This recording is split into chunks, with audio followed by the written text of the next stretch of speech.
चलो दुनिया को स्वर्ग बनाए हम, प्रेम से और प्यार से। चलो दुनिया को स्वर्ग बनाए हम, प्रेम से और प्यार से। सर्व के सहयोग से, सर्व के सहकार से।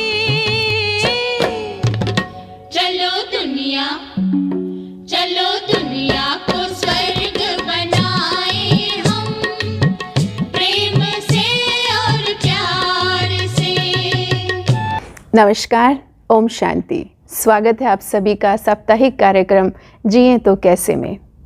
संसार में समय प्रति समय महान आत्माओं का जन्म होता ही रहता है। ऐसी ही एक दिव्य आत्मा का धरा पर जन्म हुआ सन 1928 में, जिनके माता पिता ने उनको नाम दिया शोभा। शोभा परमात्मा की वो पसंद बनी, परमात्मा का वो रथ बना, वो संदेशवाहक बनी और परमात्मा ने उन्हें दिव्य नाम, अलौकिक नाम दिया हृदय मोहिनी। दादी हृदय मोहिनी जी, दादी गुलजार जी, वो भगवान का रथ बनी। अनेकानेक आत्माएं, लाखों करोड़ों आत्माओं को परमात्म दर्शन कराने के निमित्त बनी, प्रभु मिलन कराने के वो निमित्त बनी। उनके ही वो नेत्र रहे जिनके माध्यम से भगवान ने हम सबको देखा है। उनके ही मुखारविंद से परमात्मा ने अपनी शिक्षाएं, अपने महावाक्य हम सब तक पहुँचाए। हमने अपने नेत्रों के द्वारा भगवान को उनके माध्यम से बोलते देखा है, उन्हें भोग स्वीकार करते देखा है, शिक्षाएं देते देखा, वरदान बांटते देखा, होली खेलते देखा, अनेक सृष्टि के रहस्यों को खोलते हुए, राज बताते हुए देखा है। ऐसी परम तपस्विनी, परम श्रद्धेय, परम पूजनीय, परम आदरणीय दादी गुलजार जी के बारे में हमें आज अपने अनुभव युक्त विचार हमारे साथ साझा करेंगे हमारे वरिष्ठ राजयोगी शिक्षक आदरणीय भ्राता भारत भूषण भाई जी, जो कि पिछले लगभग 45 वर्षों से ब्रह्मा कुमारी संस्थान से जुड़े हुए हैं। पहले आप सिविल इंजीनियर के पद पर सरकारी सेवा में थे, सरकारी नौकरी में थे, लेकिन क्योंकि आपके अंदर भी बड़ी गहन उत्कंठा थी परमात्मा को पाने की, विश्व कल्याण के कार्य में भागीदार बनने की, तो आपकी यही उत्कंठा आपको यहाँ खींच कर लाई और आपने अपना पूरा जीवन ईश्वरीय सेवा में समर्पित कर दिया। आपने विश्व के लगभग 45 देशों की सेवा की है और वहाँ पर परमात्मा संदेश दिया। आप ब्रह्मा कुमारीज में मोटिवेशनल ट्रेनर हैं और साथ ही ब्रह्मा कुमारीज के साइंटिस्ट इंजीनियर्स विंग के आप नेशनल कोऑर्डिनेटर हैं। पानीपत में 40 से अधिक सेवा केंद्र, जिनका सकुशल संचालन आप आदरणीय राजयोगिनी सरला दीदी जी के साथ कर रहे हैं और आपकी देखरेख में, आपकी पालना में बहुत सारे भाई बहनें, सेवा केंद्र पर समर्पित बहनें लाभ ले रही हैं, जिन्होंने अपने जीवन को ईश्वरीय सेवा में सफल किया है। तो ऐसे राजयोगी भ्राता आदरणीय भारत भूषण भाई जी हमारे साथ उपस्थित हैं। उनसे हम जानेंगे आदरणीय दादी जी के बारे में। भ्राता जी, आपका हार्दिक स्वागत है, अभिनंदन है। ओम शांति। भ्राता जी, सबसे पहले हम दादी जी के जीवन के बारे में आपसे जानना चाहेंगे। कौन सी दादी जी? दादी गुलजार जी, दादी हृदय मोहिनी जी। अच्छा, दादी हृदय मोहिनी जी बाल्यकाल में 9 वर्ष की आयु में वो ईश्वरीय ज्ञान में आए और 9 वर्ष की आयु में आने के पश्चात फिर उन्होंने बहुत ही एक ऊंची अवस्था धीरे धीरे धीरे उनकी बनती गई। उनके साथ उनकी माता श्री, जिनको हम ऑलराउंडर दादी कहते हैं, और उनकी मौसी जी, वो भी जिनको हम रुक्मणी दादी कहते हैं। तो ये परिवार से 3 जने आए। लौकिक में उनका नाम पहले शोभा था। तो बाल्यकाल में ही आई, तो एक तरह से कहें पिताश्री ब्रह्मा, उनके लौकिक अलौकिक पिता दोनों ही वही थे और पारलौकिक पिता तो शिव बाबा थे। परंतु बड़ी इनोसेंट थी, शुरू से ही बड़ी शुद्ध और पवित्र जैसे कन्या थी। कभी कभी ऐसा भी पुरानी भाई बहनों से, आदि रत्नों से सुनने में आया कि बाबा ने ऐसा इशारा किया कि ये पहले जन्मों में भी बड़ी पवित्र आत्मा रही है, इसलिए भगवान ने उसको आगे चल के अपना रथ चुना। तो दादी की विशेषता ये थी, शुरू से ही वो योग मुखी, योग का बहुत शौकीन था। इतना शौक़ रहते थे कि वो घंटों शिव परमात्मा की स्मृति में रहती थी। फिर माउंट आबू जब शिफ्ट हुए, 2 साल तो हैदराबाद में रहे, फिर 12 साल रहे कराची में, उसके बाद माउंट आबू में शिफ्ट हुए। तो माउंट आबू में आपको वहाँ पर बहुत ही बाबा ने एक ऐसा किया, सब आदि रत्नों के लिए वो एक परीक्षा थी। और परीक्षा क्या थी, इतना टाइम बाबा के संग, शिव बाबा, ब्रह्मा बाबा के संग रह के उनको छोड़ कर जाना, बाबा ने सारे इंडिया में फिर सबको भेजा। तो उसमें दादी को भी भेजा, लखनऊ, कानपुर आदि सब तरफ, और भिन्न भिन्न इंडिया के स्थानों पे सेवा करते हुए फिर आप दादी जी दिल्ली में, वहाँ पर आप दिल्ली जोन की चीफ बनकर सेवा किया। दादी चंद्रमणि जी के व्यक्त होने के पश्चात दादी हृदय मोहिनी जी को संस्था की जॉइंट चीफ नियुक्त किया गया, और दादी प्रकाशमणि जी के व्यक्त होने के पश्चात वो संस्था की एडिशनल चीफ उन्हें नियुक्त किया गया। दादी जानकी जी के अव्यक्त होने के बाद वो पिछले 1 वर्ष से हमारे संस्था के चीफ एडमिनिस्ट्रेटिव हेड के पद पर थे। तो 1969 में पिताश्री ब्रह्मा के अव्यक्त होने के पश्चात वो भोग ऑफर करने के लिए गई शिव बाबा को, और तब बाप दादा की उनमें प्रवेशता हुई और कहा इसके अब जो है इस रथ के द्वारा बाप दादा सब बच्चों की पालना करते रहे। बहुत बड़ा उन्हें सौभाग्य मिला, भगवान ने उनके तन को चुना। उन्होंने भी नहीं कभी स्वप्न में भी सोचा था कि इतना बड़ा लक मिल जाएगा। भगवान खुद प्रवेश करके उस तन में बैठे, घंटों तक बैठे। तो वो ऐसी पवित्र आत्मा का एक तन चुनना सुप्रीम अथॉरिटी के द्वारा, तो ये एक उनका सबसे बड़े ते बड़ा सौभाग्य। हर दादी की अपनी विशेषता थी, लेकिन इस जैसी विशेषता कि भगवान उसको रथ बना ले, एक बहुत बड़ा भाग्य था। और वो एक समाने की शक्ति इतनी रहती थी, जब बाप दादा उनके तन में आते थे तो 2 दिन पहले ही वो साइलेंस में, बिल्कुल वैसे भी वो साइलेंस रहती थी, बड़ी एकांत प्रिय थी, लेकिन 2 दिन पहले तो गहन साइलेंस में, मतलब ऐसा रथ को तैयार कर देना जो सुप्रीम पावर उसमें आके वो यूज़ कर सके, उसके लिए उपयुक्त तैयार कर देना वातावरण। और फिर बाबा का वो सीन भी हमने देखा।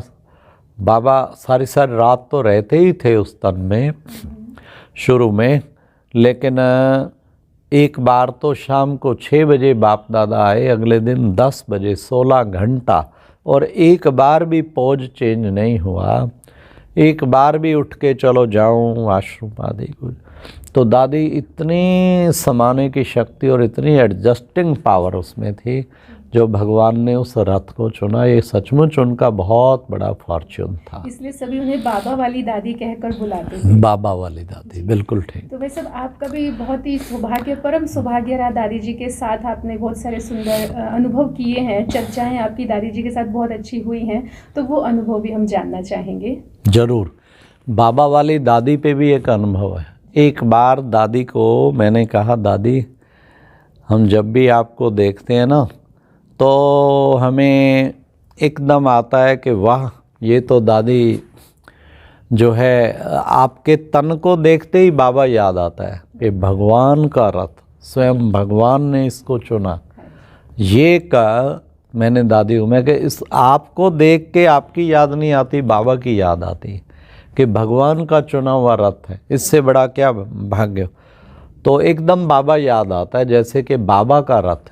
तो दादी ने कहा, सभी यही कहते हैं, मुझे भी खुशी होती है, क्योंकि आप सबसे वाइब्रेशन आता है कि आप इस रथ को मेरी बॉडी को मेरा नहीं समझते, बाबा का। तो मुझे भी ये समझने में देरी नहीं लगती कि ये भी समझ रहे हैं बाबा का है, तो मैं तो फिर ऑटोमेटिकली हर वक्त ये समझती हूँ तो मेरा है ही नहीं ना, बाबा को दे दिया ना। मैं इससे फिर स्वतः ही विदेही रहती हूँ, ये मुझे एक्स्ट्रा लिफ्ट है। तो ये तो था बाबा वाली दादी का अनुभव के बाद। बाकी और भी आपने अनुभव पूछे, अनुभव तो बहुत सुंदर सुंदर है। जैसे बड़े अच्छे अच्छे अनुभव सुनाता हूँ। एक बार दादी ने मेरे पास एक बहन भेजी। बहन कहीं सेट नहीं हो पा रही थी, किसी कारण, छोटी मोटी होते हैं संस्कार, कोई कारण। तो वो मेरे पास भी वहाँ रहते हुए कुछ टाइम बाद वो रूठ गई किसी कारण से, और उसने बोलना बंद कर दिया। और मैं जब भी करूँ ओम शांति, वो जवाब ना दे। तो मैंने दादी मिली, मैं दादी वो जो भेजी है वो तो मैं ओम शांति करता हूँ तो जवाब नहीं देती, तो मैं क्या करूँ, मैं बंद कर दूँ ओम शांति? क्योंकि मेरा तो इंसल्ट है ही है कि ओम शांति किया और इतने बड़े भाई, इस पूरे सर्कल सब जोन के मुख्य भाई ने किया और छोटी सी बहन ने जवाब नहीं दिया, तो सबके सामने मेरी इंसल्ट हो जाती है। तो दादी क्या करना चाहिए, should I stop to do Om Shanti? दादी ने कहा नहीं नहीं नहीं, आप करते चलो। मैं कहे तो क्या उसका देह अभिमान नहीं बढ़ाना है? कहते हैं बढ़ाना, बढ़ता है उससे, लेकिन आपका तो निर्माणता का संस्कार बनता जा रहा है। चाहे आपका इंसल्ट भी हो रहा है, चाहे आपका कुछ भी, फिर भी आप निर्माण चित्त होके ओम शांति कर रहे हैं। हाँ, आप एक काम करो, मन से भी वाइब्रेशन दो, खाली बोलने की बात नहीं, बड़े शुभ पॉजिटिव। तो मैंने ऐसे ही किया, तो सचमुच जो है वो फिर थोड़े दिन में ठीक हो गई। फिर उसने ओम शांति शुरू कर दी, फिर तो बहुत अच्छी हो गई। तो एक ये था। एक दादी के एकदम clear message, and it's surprising. मैं कई बार सोचता हूँ सारे विश्व की जिम्मेवारी सब पूछते हैं और मेरे रिप्लाई इतना जल्दी दे देना। तो 2 बार मैंने, क्योंकि ट्रांस मैसेंजर भी थी, बाबा से मैसेज लाती थी, तो पूरे पानीपत सब जोन में 3 बहनों की प्रॉब्लम थी मेरे पास। एक बहन ऐसी थी कि उसको लगता था इविल सोल का इफ़ेक्ट है, अलमारी खोली, धड़ाम गिरी और फिर काफ़ी घंटा बेहोश रहती थी। एक और थी, उसको भी बड़ा तकलीफ़ रहती थी, मानसिक परेशानी भी काफ़ी समय से चल रही थी। तीसरी और थी, उसको भी कोई डॉक्टर नहीं सेट हो पा रहा था, क्या करूं? मैंने दादी को उन तीनों बहनों का बताया। मैं कहा बाबा से पूछ के दो कि इन तीनों के लिए क्या डायरेक्शन है। दादी फिर मेरे को 2 दिन बाद मिली और मैं वंडर, उनको याद रहता है, सब पूछ के आती हैं बाबा से। मैं कह दादी बाबा ने कुछ जवाब दिया? कह दिया बाबा ने, जो अलमारी से वो गिर जा बेहोश रहती है वो तो क्लियर है इविल सोल का इफेक्ट है, उसका आपको स्थान बदली कर दो। दूसरी बहन का उन्होंने कहा कि मधुबन में आके बाबा के कमरे में 21 दिन योग करें। तीसरी बहन का बताया कि ये जो लास्ट में डॉक्टर मिला है ना दिल्ली वाला, इसी का अच्छी तरह इलाज करे, इसी से ठीक हो गई। तो मेरे लिए सरप्राइजिंग था कि तीनों बहनें बाबा के बताए रास्ते से इतनी बढ़िया हो गई। जो बहन को शिफ्ट किया बहुत दूर, 200 किलोमीटर दूर, वो बहन पहले तो कुछ टाइम नाराज़ हो गई कि लो मेरे को दूर भेजना चाहते हैं, इसलिए गुलजार दादी का जो है नाम लेके मेरा ट्रांसफ़र कर दिया, मेरे शिफ्ट कर दिया। बाद में उसको इतना वो स्थान फला, इतना फला कि आज बहुत बड़ा भवन बना के मौज से बैठी है, खूब सेवाएं कर रही। दूसरी बहन ने भी योग किया मधुबन में बाबा का, तब से वो बहुत अच्छी चल रही। और तीसरी बहन का सरप्राइजिंग, जिसको मैं जगह जगह पता नहीं कितने डॉक्टरों के पास ले गया, तो वो दिल्ली वाला जो डॉक्टर बाबा ने बताया उससे किया तो वो कमाल हो गई। उसके बाद उसको डॉक्टर, आज 10 साल हो गए इस चीज़ को, फिर डॉक्टर नहीं तो बदली करना पड़ा उसका। डॉक्टर में दवाई भी बंद हो गई उसकी, ठीक हो गई, वो बिल्कुल ठीक हो गई। तो ये एक सरप्राइजिंग था। ऐसे ही मुझे एक और अनुभव ज्ञान मानसरोवर के बारे में, जो 5 एकड़ में बना हुआ है, बहुत ही अच्छा स्थान, और वहाँ जाने का भी ठीक नहीं था, कच्चा रास्ता था। तो दादी से पूछा कि भाई दादी ऐसे ऐसे एक स्थान कोई फ्री दे रहा है, तो क्या ये ज़मीन लेवें और ये ठीक रहेगा? और बाबा के कार्य के लिए बाबा से हमें पूछ के बताओ कि कदम उठाना चाहिए नहीं। फिर 2 दिन बाद मिला तो दादी से पूछा, दादी बाबा ने क्या जवाब दिया? दादी ने कहा बाबा ने कहा, बाबा ने ज़मीन देखी है, बाबा को ज़मीन पसंद है, और बच्चे को कहो ज़मीन ले लेवें तो अच्छा है, इससे बहुत अच्छी सेवा होगी।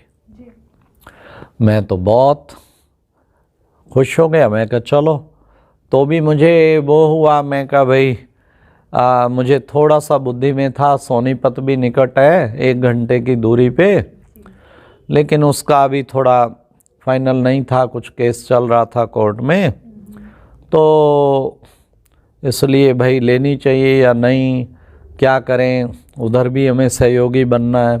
फिर दोबारा जब फाउंडेशन करने का विचार बना, फिर बाबा से पूछवाया और दादी के द्वारा के बाबा से पूछो, अब फाउंडेशन कर रहे हैं बाबा, ठीक है। मैं सोचा शायद बाबा कहे बच्चे क्या ज़रूरत है, थोड़ा सा कुछ करो, लेकिन बाबा ने एकदम, दादी ने नेक्स्ट डे कहा, बाबा ने कहा है ये जो स्थान है ये बाप दादा के डायरेक्शन प्रमाण बन रहा है, इसको सब सहयोग दे के अच्छी तरह खड़ा करें, इससे बहुत सेवा होने वाली।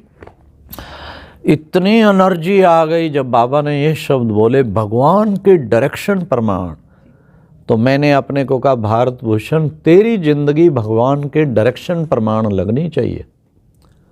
भगवान ने ये शब्द बोल दिया, भगवान के डायरेक्शन प्रमाण। अब मैंने अपनी पूरी जी जान इस पे फूंक देनी है, इसको करने में। बस फिर तो फाउंडेशन किया।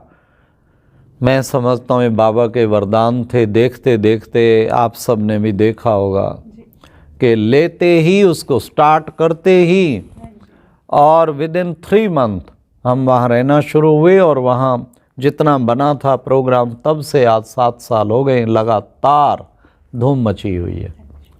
तो ये प्यारे बाबा, ये दादी का सेकंड एक्सपीरियंस। फिर मैंने एक बार एक और सुनाता हूँ, डिटैच्ड का अनुभव।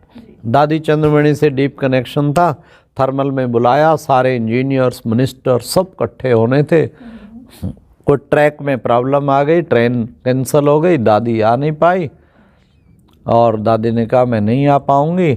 हम 2 दिन पहले ही गुलजार दादी के पास पांडव भवन दिल्ली में गए। दादी ऐसे ऐसे, इतना शानदार प्रोग्राम दादी चंद्रमणि का कैंसिल हो गया ट्रेन के कारण, तो और बस कल छोड़ के परसों ये प्रोग्राम है, आपको दादी आना है। दादी ने कहा ठीक है, मैं ज़रूर आऊँगी। आने के बाद फिर यहाँ बीके के बीच में जब मैंने परिचय दिया, 1 दिन के नोटिस पे, और दादी आ गई। देखो, इट्स सरप्राइजिंग फॉर मी कि कैसे हाँ कर दी।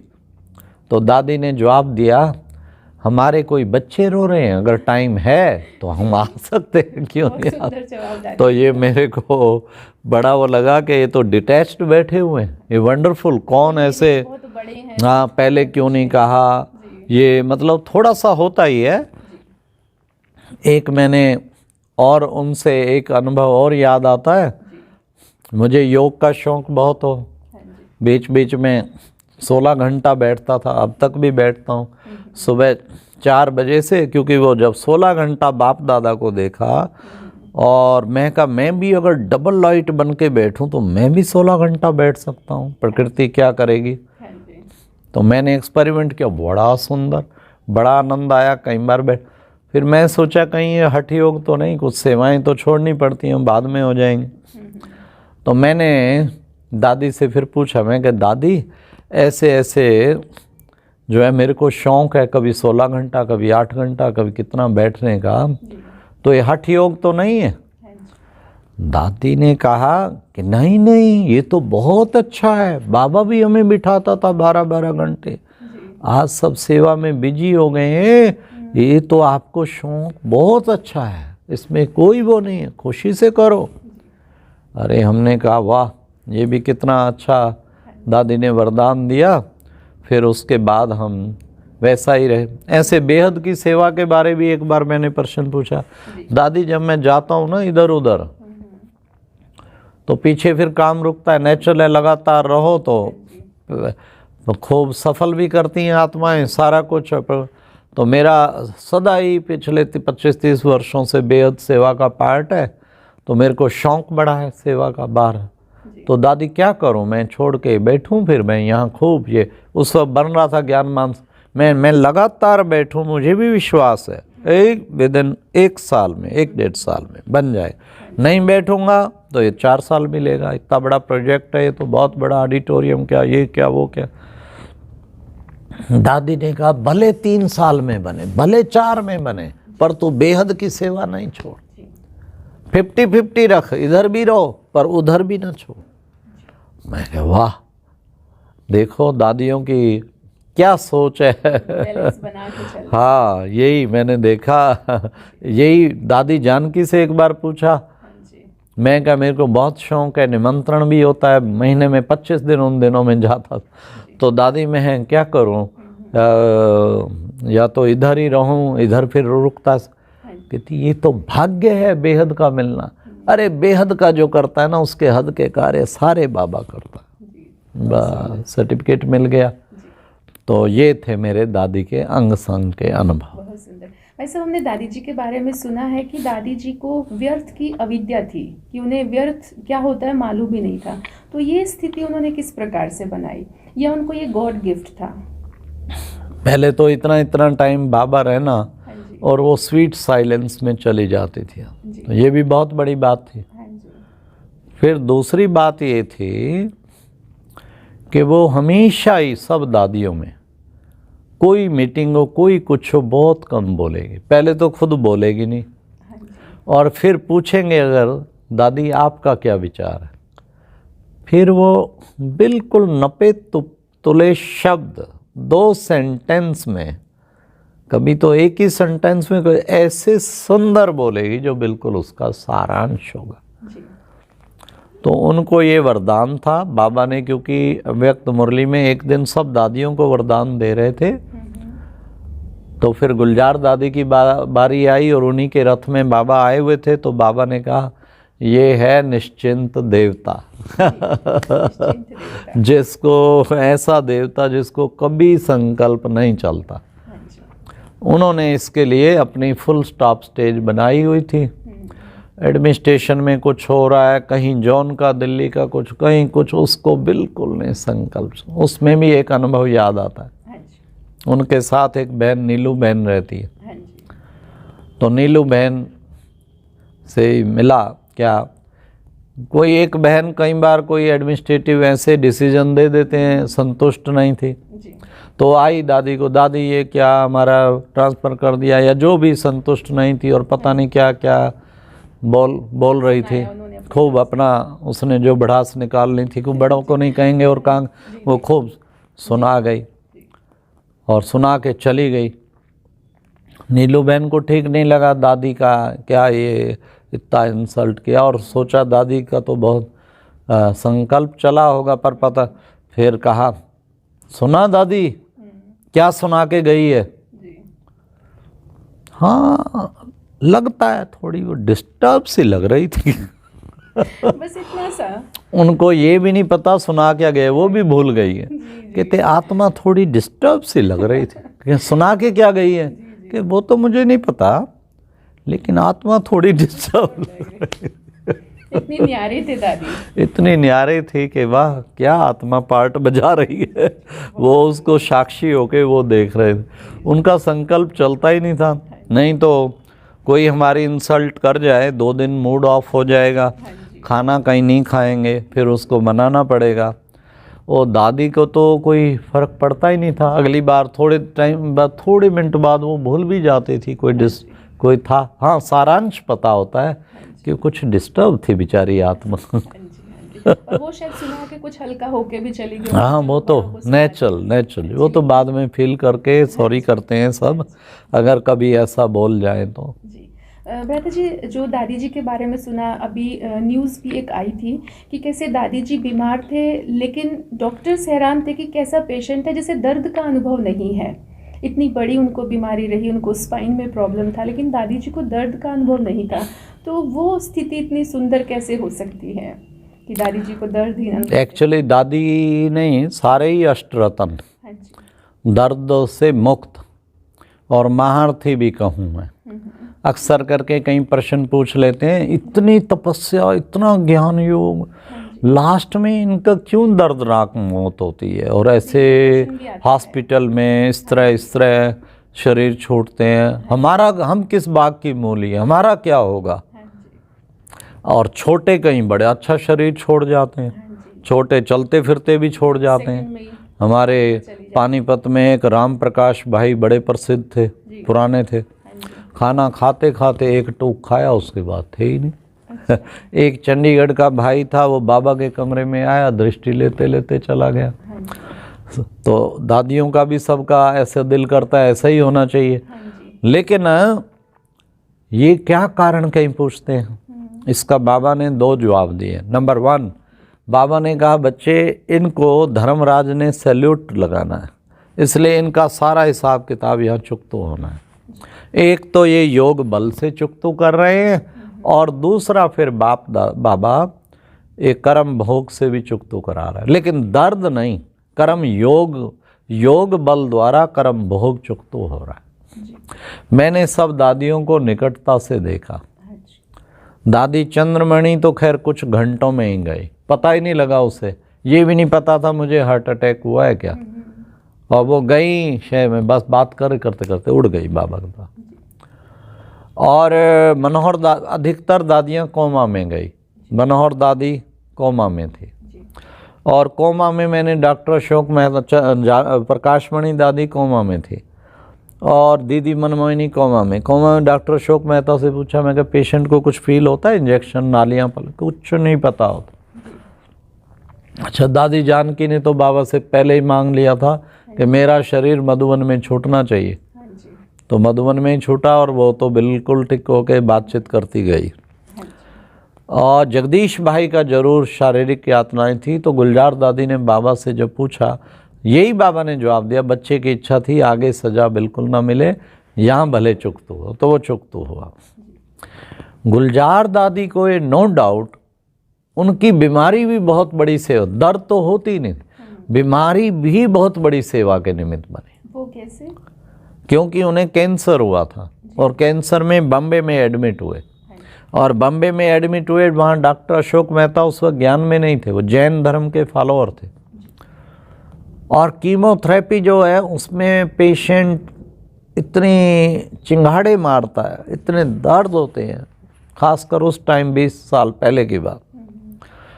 तो वो देखे कि ये कैसा पेशेंट है, ये तो मुस्कुराता ही रहता है कीमोथेरेपी में भी मुस्कुराता रहता है। एक बार भी इस पेशेंट ने ये नहीं किया, नहीं डॉक्टर साहब अभी दर्द है, जरा भी तो नहीं किया। ये तो कोई डिवाइन है।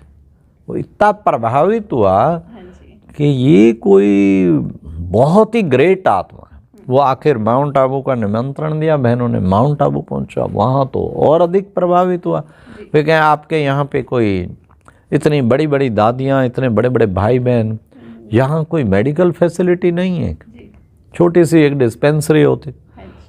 आपको तो यहाँ पब्लिक के लिए भी, खासकर आप इतने अनमोल दादियाँ और इतने अनमोल भाई बहन, उनके लिए हॉस्पिटल होना एक्सेप्टेड। और उन्होंने बॉम्बे से भी बड़ा सहयोग कराया, खुद भी किया, और उनकी बेटी सोनल ने आर्किटेक्ट थी, उसका ग्लोबल हॉस्पिटल जो बना है वो डॉक्टर अशोक मेहता गुलजार दादी से प्रभावित होके आए, और गुलजार, और फिर उन्होंने वो ग्लोबल हॉस्पिटल बना, फिर आगे ट्रॉमा बना, सारा कुछ बना। फिर बॉम्बे में भी अब doctor Ashok Mehta BSCS hospital उसको कर रहे हैं, तो चला रहे हैं। तो मतलब ये शुरुआत सारा ये दादी की वो बीमारी ही निमित्त बनी इस हॉस्पिटल खोलने। कितना बड़ा वो राज निकला। अभी भी लास्ट में मैं भी मिलने गया बॉम्बे, दर्द का मतलब ही नहीं, वो तो फरिश्ता बनी हुई थी उसे कुछ पता ही नहीं था। वो तो बाबा ने कुछ टाइम 2-3 साल उन्हें अव्यक्त फरिश्ता का अनुभव कराना था, वो किया, और जब उड़ना था उड़ गई। दर्द का मतलब ही नहीं। वो तो बड़ी इतनी अच्छी आत्मा, इतनी महान पुण्य कर्म किए हुए थे, इसलिए दर्द का मतलब ही नहीं था। तो वो कर्म योग ने कर्म भोग पर विजय प्राप्त किया कि उनकी जो बीमारियां थी वो सेवा का साधन बन गई। जो हॉस्पिटल खुला माउंट आबू में या बॉम्बे में। जी। अंत में भ्राता जी, हमारे दर्शक ऐसा क्या पुरुषार्थ करें कि वो भी दादी समान, बाबा समान बन जाएं? तो क्या वो पुरुषार्थ रहेगा? दादी के द्वारा जो बाबा ने इतनी सारी मुरलियाँ चलाई हैं 1969 से लेके अब तक की अव्यक्त वाणियाँ, वो अव्यक्त स्थिति बनाने में बहुत बहुत बहुत सहयोगी।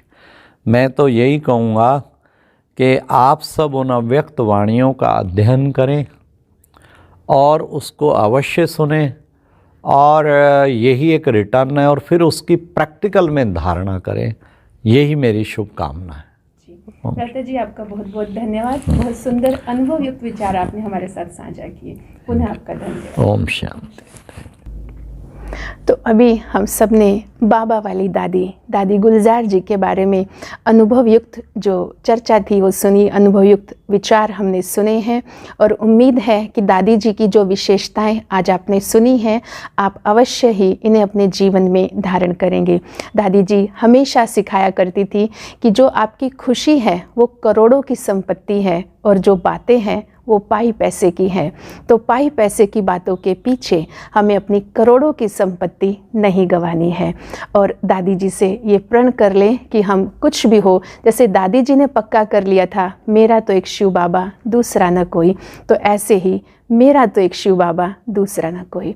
आप सभी के मन में जो भी प्रश्न दादी जी को लेकर के या अन्य जो भी आपके प्रश्न अपने जीवन को लेकर के, जीवन में आने वाली समस्याओं को लेकर के हैं, तो आप अपने वो प्रश्न हमसे पूछ सकते हैं। हमारा व्हाट्सएप नंबर है 9050740354। आप हमें ईमेल भी कर सकते हैं। हमारा ईमेल आईडी है bkhuda176@gmail.com। अगले सप्ताह आप सबसे फिर मुलाकात होगी। तब तक के लिए अपना व अपनों का ख्याल रखिए। धन्यवाद। ओम शांति।